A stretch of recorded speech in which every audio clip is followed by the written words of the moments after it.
This video is doing this. Filling in down there. It's like,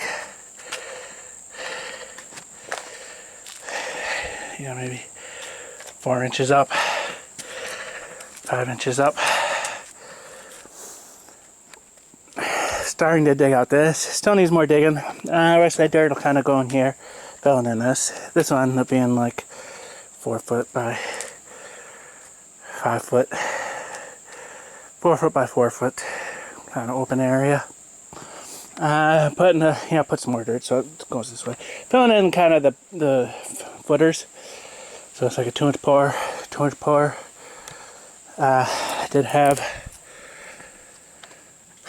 like a bucket and a third left over from 5 years ago. Both had gone mowed.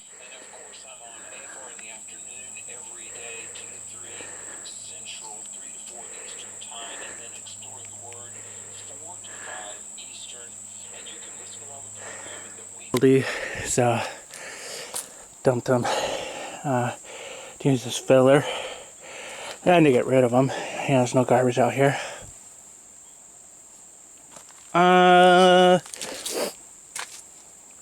So this is like a 2-inch pour. This gives me like 6 inches of concrete to either side. Kind of work the slurry up to fill in the voids in between the pores. Granted, you could tamp it with a rebar to work it on in there and hit it with a hammer to get the bubbles out, but I was exhausted. It's still like 90 degrees. Here it is October, and it's like 90-degree weather still. It's gonna get cooler this coming week or something, but it's just still real hot.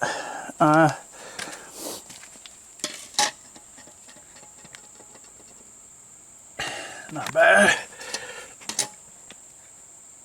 Not bad.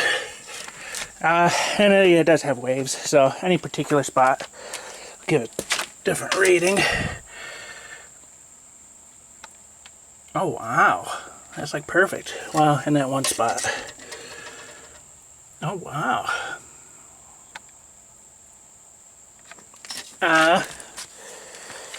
You get lucky sometimes. Looking good.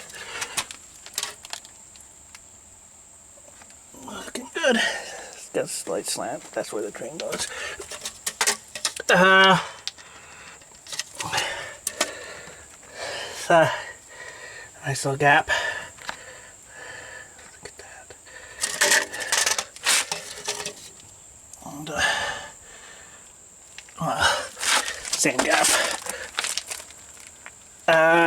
I did like a reference line. Maybe like a 1/4 inch above the concrete. It's not really, maybe that'll help, That's level, a little black line. I did that about 1 inch over the drain. So it's almost 1 inch up, this is just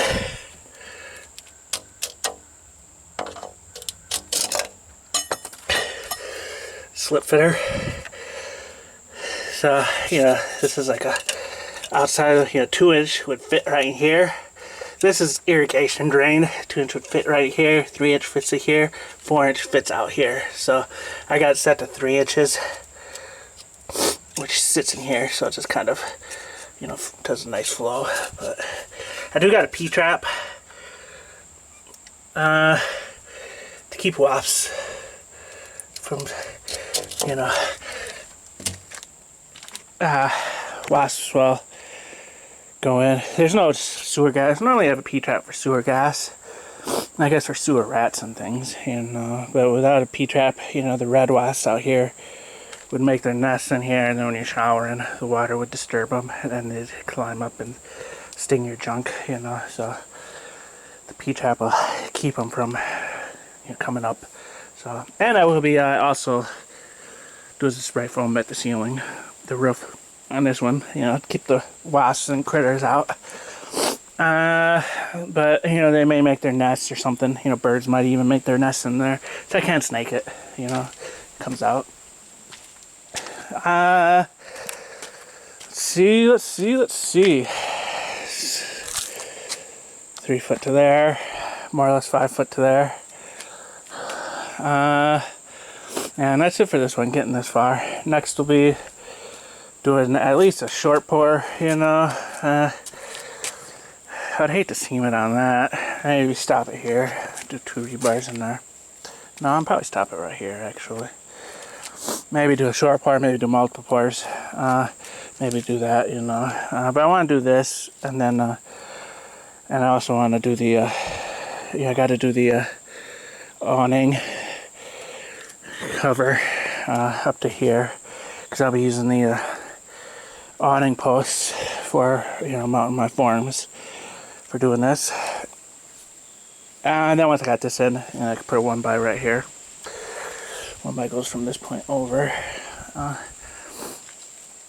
for the latch strike plate. That'll be a right-hand out swing on this door. That's it for this video. Next will be probably the woods, doing the awnings, bringing it out to here, so I can do this pour and that pour. Yeah, it's for this one though. Kevin McCarthy was removed after Matt Gaetz filed a motion to vacate. There were, 11 defectors, Republicans, who, I shouldn't call them defectors, who joined with Democrats and said, Kevin McCarthy, no confidence, you are no longer Speaker. We have more breaking news. Kevin McCarthy will not seek the speakership again. Where we go from here, I don't know, but I will make it very simple for you, in my opinion. Obstruction and stagnation in Congress is better than the Republican leadership teaming up with Democrats in defiance of the slim majority that was hard fought in 2022. What's the point of Republicans having won the majority if they're not going to exercise their power over the budget? And in fact, Kevin McCarthy would work secret backroom deals with Democrats to fund war and potentially bring us to World War III. There's going to be a big conversation. There's a lot here. Plus, Donald Trump, of course, he is still in his hearing, the trial for his fraud lawsuit in New York City, and a judge has gagged him. In fact, there are reports that he's being ordered to remove some of his truth posts about the judge or face jail time. So we're going to talk about all that. Before we do, my friends, head over to timcast.com, click Timcast IRL X Miami, and come to our event if you can. This Friday, tickets have started selling very, very quickly, of course, as we expected. It's the last week. It's the week of the event on October 6th in Miami at 6 p.m. We are going to have Patrick Bet-David, James O'Keefe, and Matt Gaetz himself. Okay, look, I think it's fair to say there's a strong possibility, considering everything that's going on and the amazing work Matt Gaetz has done. I would not be surprised. I have no reason to say this other than the public news. Our understanding is Matt Gaetz he's long been planning on being here. He's been scheduled for a while. He will be here. But I think it's fair to say, considering what's going on in D.C., I wouldn't be surprised if for some reason he couldn't show up. We've talked to him. Everything's good. I also believe that when he shows up, he's going to get a standing ovation. The work he's doing in D.C. is inspirational. It's groundbreaking, and it is some of the most impactful stuff we've seen in this country, pushing back against corruption.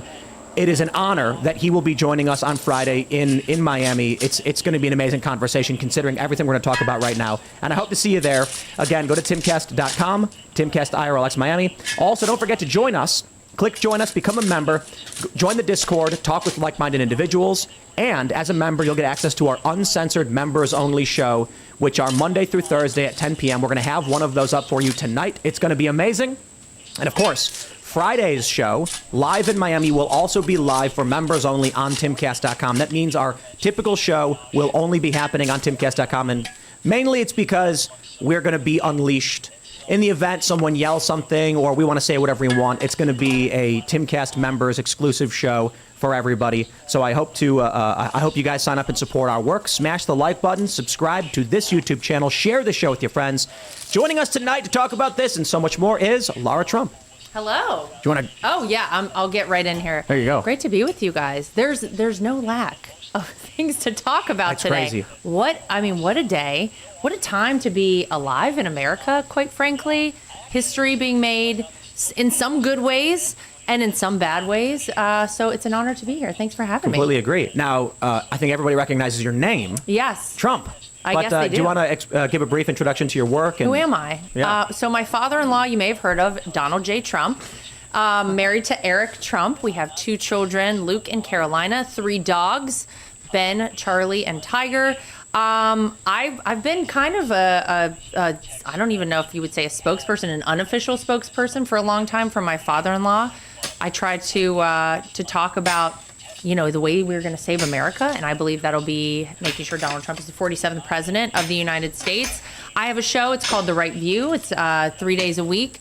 And I recently released a cover of Tom Petty's I Won't Back Down, which folks on the left have loved. So thank you to everybody out there for all amazing. the commentary. Yes. Cool. Thanks. Right on. Well, thanks for coming. It's going to be Yeah. amazing. We got Luke Rutkowski hanging out. Hey guys, do you guys know what the best form of government is? No government? The least government possible. No government. There we Ian got go. it right. I think Laura's got it. No, you got it first. I agree with Laura on this one. And that's and that's why I'm wearing. Well, no. I agree with Ian here. No government at all. But that's why I'm wearing a shirt that reads, "Be the reason someone stops believing in government." You can get the shirt on thebestpoliticalshirts.com. We're also doing a meetup in real life here for members of LukeUnfiltered.com this October 8th. And today's a crazy day. I think it's only going to get crazier from here. But I think there definitely has been a major energy shift, and things could go either way from here, but it's absolutely berserk and going to get a lot crazier from here. Ian, how? Anyway, I go on the road with James Carville, and he used to do this about how he was a liberal, but liberals were kind of nuts. He'd be speaking to business groups of Wall Street before they all went crazy, and they were sort of all kind of sensible center-right money people, and Carville was a representative of the Democratic Party, which at the time they kind of distrusted. This is pre-Obama. And he would always say, my party's crazy, and next thing you know, we're going to have a transgender amendment. And people would always kind of stop. What the hell could that be? And I remember we were at some speech, J.P. Morgan's speech in Napa, and somebody said, what's a transgender amendment? He goes, how the hell do I know? But it's something the liberals would propose. And everyone laughed, like that was so prima facie insane, a transgender amendment. Well, now, I don't think there's a spending bill that doesn't have a transgender amendment attached to it. And that wasn't that long ago. It happened so fast. I could give you 1,000 other examples of how American society has changed almost overnight. I was in Abu Dhabi last week. And, just being honest, it's like a freer society than ours. You can say, unless you're an Islamic extremist, in which case, shut up or be beheaded. Other than that, you can kind of say what you want. It's true. I was just there. They have a bigger and more explicitly Christian Christmas program in Abu Dhabi than they have in New York. If you told me 20 years ago, if you really want to taste freedom, go to the Gulf. Go to some primitive theocracy. Obviously it would have been like the transgender amendment. I would have laughed derisively. That's nuts. So the question is, how did that happen? And so fast.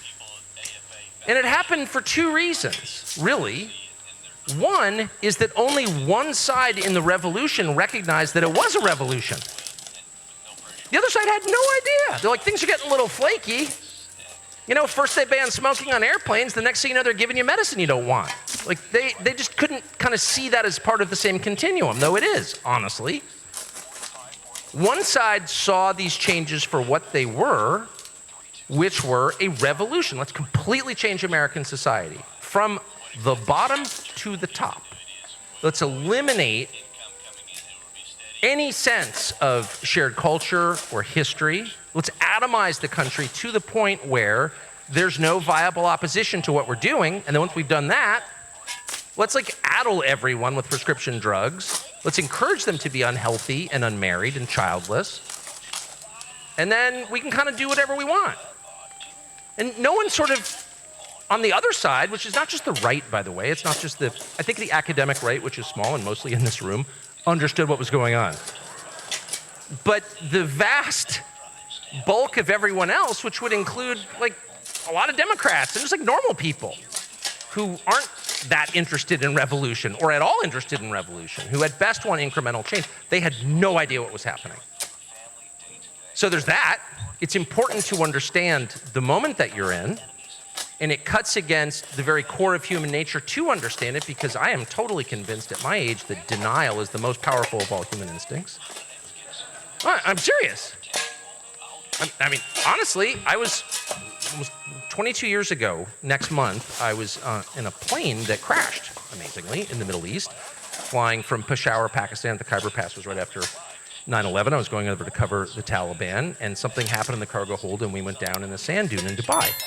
Obviously, I survived, but it was a Pakistan International Airways flight, and the thing that changed my life about that experience was something happened horrible to the plane. Like there was an explosion in the cargo hold, some debate about what it was, but it happened, and the plane starts dropping, and the wing appears to detach, the right wing, and the plane is like struggling for altitude and going up, gunning the engines and sideways. It's like 3 a.m. over the Arabian Sea.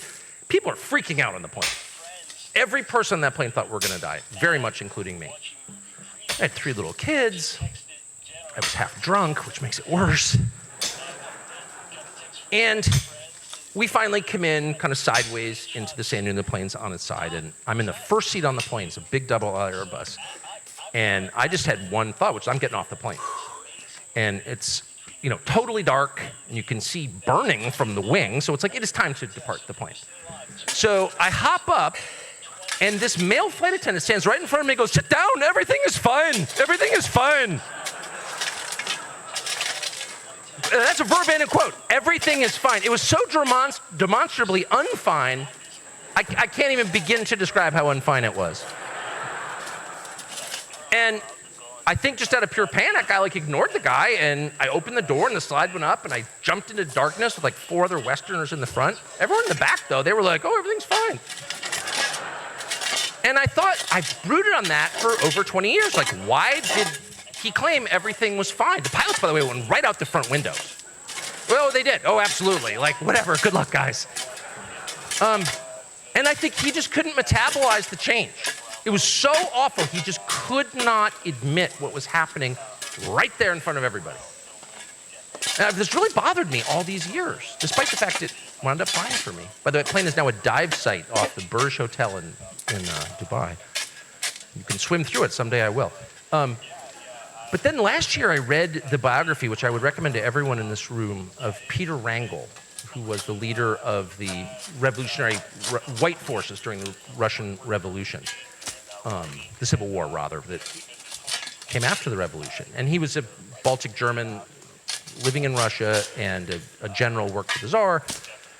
The war ends, or Russia ceases its hostilities with Germany. He comes back to St. Petersburg, and the country's in complete chaos. And the Bolsheviks have decided that, it's discontent within the army that we need to inflame, and we need to get the army. I don't know if this sounds familiar to anyone here, but get the guns and the people who wield the guns. We need them. So the first thing they do is destroy all discipline in the Tsar's army, complete. So Peter Wrangel's just been on the front for 4 years. He comes back into St. Petersburg, totally civilized city, 2-hour drive from Helsinki. I mean, it is Europe, okay? Whatever anyone tells you. And he's wandering through, and soldiers are going crazy in the streets. And they're raping women. They're stealing at gunpoint. Soldiers in uniform, in a monarchy which had not had any behavior like this at all. And Peter Wrangel just can't even believe it. These are his soldiers. He's a general. And so he's completely freaked out, and he goes into a movie theater, and everyone in the movie theater is completely absorbed in the movie. There's no revolution happening outside. And Peter Wrangel thinks these people are insane. So he goes back. He's like, "I got to get to Moscow." So he takes the train to Moscow. I have to tell the Tsar, this country's falling apart. He's very close to the Romanovs, the family. You should read this. It's just out in English translation in the last 3 years. It's an unbelievable book, lost to history until recently, to English speakers. So he goes back to Moscow, and he's close to the Romanovs. And so he goes into the imperial court, and he knows all the relatives, and there are millions of them, hangers-on. And he notices about 80% of the women in the Romanov family are wearing red ribbons in solidarity with the Bolsheviks, who wound up, of course we know how it ends, murdering them in the basement at dawn. So, wait, what? Peter Wrangel says, how is it that this country is being devoured by a violent revolution, and the people who can afford movie tickets, that is kind of our middle class, are refusing even to acknowledge that it's happening, and the ruling class, against whom it is aimed, are sympathizing with it. And if this doesn't remind you of BLM, I don't know what does. I'm reading this on my porch, midnight, I couldn't go to sleep. I was like, wait, I live in that country. That's happening now. This is a revolution. Its aim is to hurt you. Yes, that would include physically in the end. Sorry. If someone tells you you're not allowed to speak, if someone tells you your children are not your children, okay, these are not ideological differences. This is not, oh, I prefer, this capital gains rate. These are totalitarian measures that treat you as non-human. Human beings, free citizens, get to say what they think. Slaves must be quiet. That's the distinction. So all this like, oh, it's in the First Amendment. No. Yeah, it precedes the First Amendment. As our founding documents make clear, these are natural rights that distinguish the citizen from the slave, the human from the subhuman. We can't consider slaves fully human or we wouldn't enslave them. So anyone treating you as a slave considers you less than human. People don't pause to consider the implications of this. If someone says to you, I have a right to make your children hate you, or to say weird, creepy sex stuff to your kids, what's a valid response to that? Well, in a healthy society, if someone says weird, creepy sex stuff to your 8th grader, you get your gun. Like, try that in Bulgaria. How do you think that's gonna work? I mean it, too. Oh, you're calling for violence? Yeah. You try and sexualize my children? What? Those are my children. That's totally not allowed. Nothing like that is allowed. And I don't care if you claim you're a teacher or an administrator, you work for some creepy Soros-backed NGO. If you're trying to sexualize my children, I go right to force. And if I can't do that, I'm not really their father, am I? I'm serious. And I don't think there's anything to be ashamed of in that. And no, I'm not calling for, I'm calling for applying natural law to American life. And if you refuse to do that, what happens? Well, we're watching what happens. They become increasingly aggressive. The aims are exactly like the means, totalitarian. Period. This is not a debate. They don't want a debate. They've said that explicitly, they don't want a debate. So I really think that we should begin to see this for what it is, which is a very big deal on which all depends, not just our republic, but like your family. And I'm not calling for stockpiling ammo, though. I mean, no one ever went broke doing that, I can say. Maybe some have, but they'll get it back in the end. It's a good investment. What I'm calling for is approaching this moment with the seriousness that it both deserves and requires. So you read that beautiful letter from, was it Lieutenant Blue? After whom a spectacularly dysfunctional public high school in Washington, D.C. is named, I should tell you. Poor guy, that's his legacy. Boys' room shootings. But you read that, and you realize a couple of things. One, this man was not lying to himself. He knew that everything hung in the balance. He was in the middle of a civil war, and he wasn't pretending otherwise. I mean, it was literally a civil war, but he knew that it was. It's one thing to be in a civil war, it's another thing to admit it. And he did admit it, okay? The second thing was his grave seriousness. His grave seriousness. This man foretells his own death in that letter. I can feel it. I'm about to die. Not an inkling of self-pity at all. Not even any, if I thought I was gonna die, I would write the world's treacliest letter to my wife. You're so great. He said, I'd rather die than be dishonored. He says that in the letter.